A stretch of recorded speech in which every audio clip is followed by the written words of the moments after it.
नमस्कार दोस्तों, राज न्यूज बागी में आपका स्वागत है। आज हम बात करेंगे रविंद्र सिंह भाटी और मदन राठौड़ पर। मदन राठौड़ राज्यसभा के सांसद, जिन्होंने एक इंटरव्यू देते हुए कहा कि रविंद्र सिंह भाटी हमारे लिए कोई बड़ी चुनौती नहीं है। लोकसभा चुनाव 2023 में मात्र 5-6 हज़ार वोटों से चुनाव जीते हैं और 7-8 कैंडिडेटों के बीच, तो वो हमारे लिए कोई विशेष खतरा नहीं है। ना ही बीजेपी के वोट कम हो सकते हैं, क्योंकि लोकसभा चुनाव कैलाश चौधरी केंद्रीय मंत्री और लोकसभा बीजेपी से कैंडिडेट भी है। कैलाश चौधरी बड़े बड़े नेता रैलियां करने वहाँ पहुँचे थे, जिसमें स्टार प्रचारक के रूप में बीजेपी के अमित शाह, नरेंद्र मोदी, योगी, स्मृति ईरानी जैसे दिग्गज बाड़मेर में अपनी रैलियां कर चुके हैं।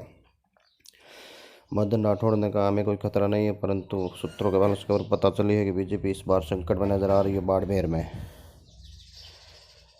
मदन राठौड़ राज्यसभा सांसद, जिन्होंने ये भी कहा कि हमारे लिए कोई बड़ी चुनौती नहीं है। रविंद्र सिंह भाटी, एक विधानसभा और लोकसभा चुनाव में बहुत बड़ा अंतर होता है।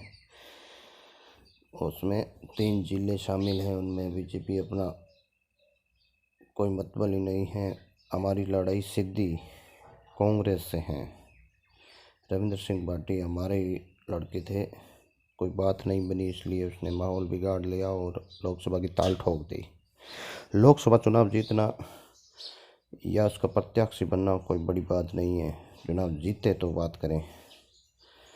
और उन्होंने ये भी कहा, रविंद्र सिंह भाटी इतनी बड़ी कोई तोप नहीं है कि वो लोकसभा चुनाव निर्दलीय प्रत्याशी होकर जीत ले।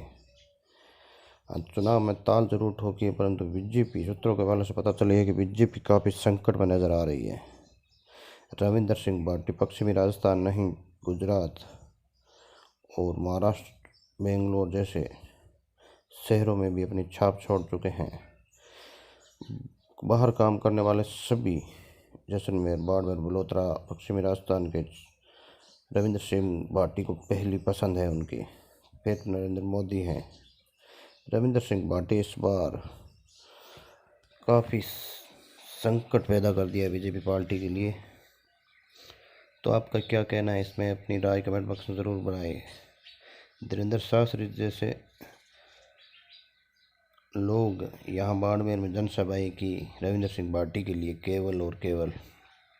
और कांग्रेस के दिग्गज नेता में से एक उम्मीदवार बेनीवाल, वो भी अपनी ताल ठोके, वो भी कह रहे हैं कि कोई विशेष रविंद्र सिंह भाटी का कोई प्रभाव नहीं पड़ेगा।